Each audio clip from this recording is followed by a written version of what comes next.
જય હિન્દ મિત્રો, કેમ છો આપ સૌ? તો આપનો આપની ચેનલ પોલીસ પાઠશાલામાં હાર્દિક સ્વાગત છે. આના પહેલા આપણે જે વિડીયો બનાવ્યું કોન્સ્ટેબલના કટ ઓફના વિડીયોનું, એ વિડીયો પર ખૂબ સારો પ્રતિસાદ મળ્યો છે મિત્રો. આપનો ખૂબ ખૂબ આભાર. આવી રીતે તમે ચેનલને આગળ વધારવામાં મદદ કરો અને હું તમારા માટે આવી નવી વિડીયો લેતો આવીશ. તો આજનો આપણે જે ટોપિક છે પીએસઆઈ કોન્સ્ટેબલ રિઝલ્ટ ક્યારે આવશે એના ઉપર વિડીયો રહેશે અને ઓફિશિયલ પ્રૂફ સાથે આપણો ગુજરાત પોલીસ ભરતી બોર્ડ શું કહે છે. અને આજે સવારે બી એક જે ટ્વીટ આવી છે કે આ મહિનામાં રિઝલ્ટ આવશે, આ મહિનામાં ડીવી આવશે, એ બધું બી આપણે જોઈશું. અને જ્યારે પોલીસ ભરતી બોર્ડે જ્યારે ઓફિશિયલ નોટિફિકેશન બહાર પાડ્યું હતું ત્યારે એને કયા મહિનાઓ કીધા હતા કે આ મહિનામાં આપણે રિઝલ્ટ આપીશું, આ મહિનામાં રીચેકિંગ, આ મહિનામાં ફાઇનલ યાદી આપીશું, એ બધું આપણે જોઈશું. અને એના પ્રમાણે આપણે પછી જોઈશું કે કયા મહિના સુધીમાં આવી શકે છે. એક્સપેક્ટેડ તો ઓગસ્ટ મહિના સુધીમાં આવી જશે કે નહીં આવે, એ બધું આપણે જોઈશું. અને આપણે એકદમ ઓફિશિયલ જે ડેટા હશે એને બી લઈને આવશું. એવું નહીં કે ખાલી એક ટ્વીટના આધારે તમને માહિતી આપી દઈએ કે આવું છે. આપણે ચલો બંનેને જોઈ લઈએ.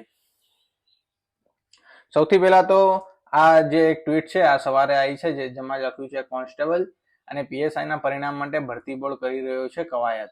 ઓગસ્ટના પ્રથમ સપ્તાહમાં કોન્સ્ટેબલના ડોક્યુમેન્ટ વેરિફિકેશનનો આવી શકે છે કાર્યક્રમ ઓગસ્ટના પ્રથમ અઠવાડિયામાં.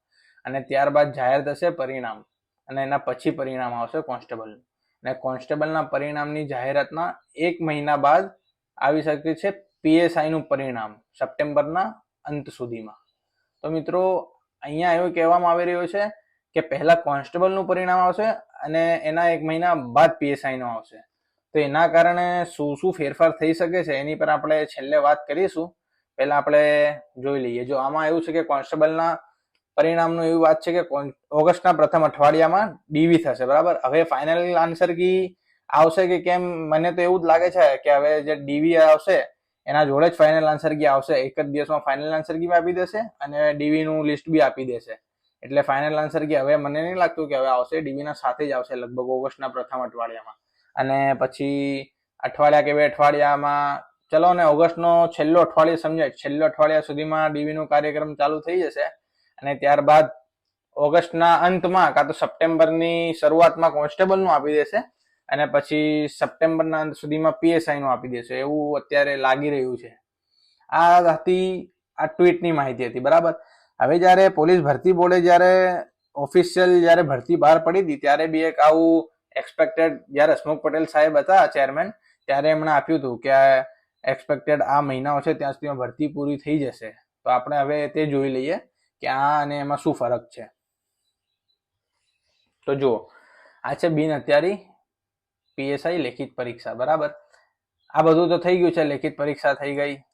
લેખિત પરીક્ષા પેપર 1 OMR બી થયું, ઓબ્જેક્શન બી થયું, પ્રી ચેકિંગ પેપર 1 નું પરિણામ, ચકાસણી પેપર 2 ના, પેપર 2 ની ચકાસણીની કામગીરી અહીંથી બાકી છે. જો અત્યારે પેપર 2 ની ચકાસણીની કામગીરી થઈ રહી છે અને ભરતી બોર્ડે આ મહિના આપ્યા હતા, જો માર્ચ થી જુલાઈ 2025, જો તમે જોઈ શકો છો, માર્ચ થી જુલાઈ 2025 ભરતી બોર્ડે પોતે કીધું છે. એટલે જુલાઈ સુધીમાં તો ચેકિંગ થશે, બરાબર. અને પછી લેખિત પરીક્ષાના પેપર 2 સબ્જેક્ટિવના ગુણ જાહેર થશે. એટલે પેપર 2 ના ગુણ જાહેર થશે ઓગસ્ટ મહિનામાં. પેલા ગુણ જાહેર થશે, બરાબર. એક સાથે રિઝલ્ટ નહીં આવી જાય, પેલા માત્ર પેપર 2 ના ગુણ જાહેર થશે. જેમ પેપર 1 ના ગુણ જાહેર થયા હતા એવી રીતે. અને પછી એના રીચેકિંગ માટે સમય આપવામાં આવશે, એ બી ઓગસ્ટ મહિનામાં જ કીધું છે, જુઓ. અને પછી લેખિત પરીક્ષાનું પરિણામ આપવામાં આવશે ઓગસ્ટ 2025 અને દસ્તાવેજ ચકાસણી આપી છે સપ્ટેમ્બર. જો મિત્રો, ભરતી બોર્ડે પોતે સપ્ટેમ્બર 2025 ની તારીખ કીધી છે, એટલે સપ્ટેમ્બરમાં જ આવશે પીએસઆઈ નું રિઝલ્ટ, એવું મને બી લાગી રહ્યું છે. અને આ સોર્સ ગુજરાત પોલીસ ભરતી બોર્ડની વેબસાઇટ જ છે, તમે જઈને ચેક કરી શકો છો. અમે ત્યાંથી જ ડાઉનલોડ કર્યું છે. દસ્તાવેજ ચકાસણી સપ્ટેમ્બર અને પછી હંગામી પરિણામ એટલે પેલું જે લિસ્ટ આવશે એ બી સપ્ટેમ્બર 2025 જ આવશે. પછી વાંધાઓ મંગાવવામાં આવશે અને આખરી પરિણામ જાહેર કરવામાં આવશે સપ્ટેમ્બર અંત સુધીમાં. એટલે પીએસઆઈ તો સપ્ટેમ્બર અંત સુધીમાં જ લાગી રહ્યો છે. પીએસઆઈ સપ્ટેમ્બર અંત સુધીમાં, અને એની પહેલા કોન્સ્ટેબલ આપી દેશે એવું લાગી રહ્યું છે. તો મિત્રો, આ ટ્વીટ સાથે આ બી મેચ તો થાય જ છે. અહીંયા બી એવું જ લખ્યું છે કે કોન્સ્ટેબલનું ઓગસ્ટના પ્રથમ સપ્તાહમાં ડીવી ચાલુ થશે અને ત્યારબાદ જાહેર થશે પરિણામ, અને પીએસઆઈ નું પરિણામ સપ્ટેમ્બરના અંત સુધીમાં. અને અહીંયા બી જે ભરતી બોર્ડે કીધું છે કે આખરી પરિણામ જાહેર કરવા માટે સપ્ટેમ્બર 2025 કીધું છે, એટલે સપ્ટેમ્બરની આસપાસ જ જાહેર થશે. પર મિત્રો એમાં પછી કોન્સ્ટેબલના જે ઉમેદવારો છે એ લોકોને નુકસાન થઈ શકે છે જો આવું થાય તો એ બી આપણે વાત કરી લઈએ કે એમાં શું ફેરફાર થઈ શકે છે. તો જો પીએસઆઈ પહેલા જો કોન્સ્ટેબલનું પરિણામ આવી જશે તો શું થાય?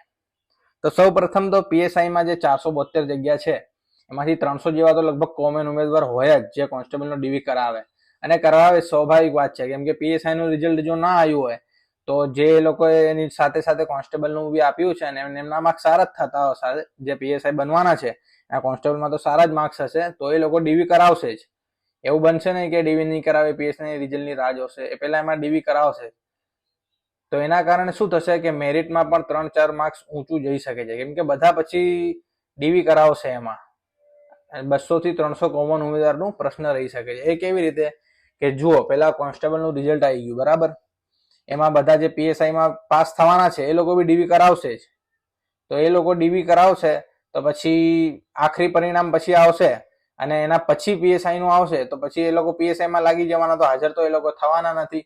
તો પછી એ જગ્યાનું કોમન ઉમેદવારનો પ્રશ્ન રહી શકે છે અને મેરિટ પણ 3-4 માર્ક્સ ઊંચું રહી શકે. જો પેલા પીએસઆઈ નું આવી જાય તો પીએસઆઈમાં એ લોકો ડીવી કરાવી લે બરાબર, અને પછી કોન્સ્ટેબલ ન હોય તો એ લોકોને તો ખબર છે આપણે પીએસઆઈ બની ગયા છે, તો પીએસઆઈ બની ગયા પછી કોઈ કોન્સ્ટેબલના ડીવી કરાવવા ના જાય.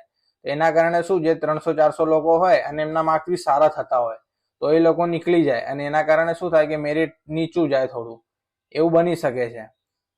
તો આ હતું આપણે આજના વિડીયોમાં જે માહિતી આપવાની હતી. આપણે ઓફિશિયલ પ્રૂફ બી આપ્યું, જે ટ્વીટ હતી એ બી આપી, અને મિત્રો આપણે હવે એવું વિચારી રહ્યા છે કે નેક્સ્ટમાં તમે કમેન્ટ કરો એવી આપણે હવે ધીમે ધીમે એવી વિડીયો બનાવીશું કે જે ટોપિક વાઇઝ હોય સબ્જેક્ટનું, કે કઈ પુસ્તક વાંચવાનું, કઈ નોટ્સ બનાવવાની, કેવી રીતે બનાવવાની, કેવી રીતે વાંચવાનું. તો તમે જેવી રીતે કમેન્ટ કરશો એવી રીતે આપણે નવા વિડીયો બનાવતા રહીશું. પર ખાસ મિત્રો સબસ્ક્રાઇબ કરજો. આપણો ટાર્ગેટ જ એવું છે કે વધારેમાં વધારે લોકો સબસ્ક્રાઇબ હોય તો વધુ લોકો સુધી આપણો વિડીયો પહોંચી શકે. જેના કારણે શું થાય કે જે લોકો જોડે ગાઈડન્સ નથી પ્રોપર, આપણે 2-3 વર્ષ મહેનત કરી છે અને જે અનુભવ લીધો છે એ અનુભવ હું યુટ્યુબના માધ્યમથી લોકો સુધી પહોંચાડવા માંગુ છું. એના કારણે જેટલા વધારે સબસ્ક્રાઇબર હશે એટલી વધારે મજા આવશે વિડીયો બનાવવાની. તો આપણે જેમ જેમ સબસ્ક્રાઇબર વધશે એમ એમ સારા વિડીયો લાવતા જઈશું. ત્યાં સુધી આવી માહિતીના વિડીયો આપણે અપડેટ કરતા રહીશું, અને જે કંઈ બી અપડેટ આવશે પોલીસને લગતી એ તમારી સમક્ષ હું રજૂ કરતો રહીશ. અને તમે વિડીયો ગમ્યો હોય તો લાઈક કરજો અને સબસ્ક્રાઇબ કરજો. મળીએ નવા વિડીયોમાં. ત્યાં સુધી જય હિન્દ, જય ભારત.